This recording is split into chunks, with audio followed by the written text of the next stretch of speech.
আপনার বাগানে আমের গাছে কি ফুল ফুটেছে?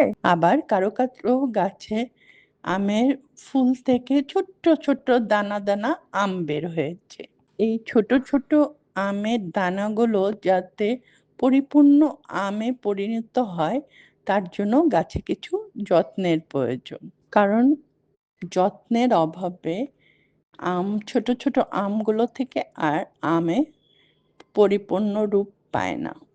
সাধারণত ফুলের ছত্রাকের আক্রমণ, পোকার আক্রমণ আর অপুষ্টির অভাবে ফুলগুলো ঝরে যায়। এবার আসা যাক কিভাবে আমরা যত্ন নেব। আমি সাধারণত এই সময় সব সময় গাছে প্রত্যেকদিন পানি দেওয়ার চেষ্টা করি এবং পাইপ দিয়ে গাছের গুটিগুলো 2 দিন পর পর ভিজিয়ে দিই। আর খাবার হিসাবে আমি কিছু পরিমাণ ছাই, 1/2 চামচ ড্যাপ সার আর 1 চামচ পটাশ সার দিয়ে একটা লিকুইড বানিয়ে 15 দিন পর পর আমি গাছে দেই।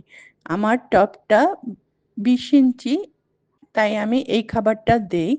আপনাদের গাছের ড্রাম যদি ছোট থাকে তাহলে আপনি আরেকটু কম দিবেন, আর বেশি থাকলে পরিমাণটা বাড়িয়ে দিবেন। মাসে একবার আমি বোরন সার গাছগুলোতে স্প্রে করি। আপনাদের আমের গাছগুলোতে এভাবেই যত্ন নিলে দেখতে পাবেন আপনাদের আমের গাছগুলোতে আমে ভরে যাবে। আজ এ পর্যন্তই, দেখা হবে নতুন কোনো ভিডিও নিয়ে। আর বন্ধুরা, আমার ভিডিওগুলো যদি আপনাদের একটু উপকারে আসে, সাবস্ক্রাইব করার অনুরোধ রইল। আল্লাহ হাফেজ।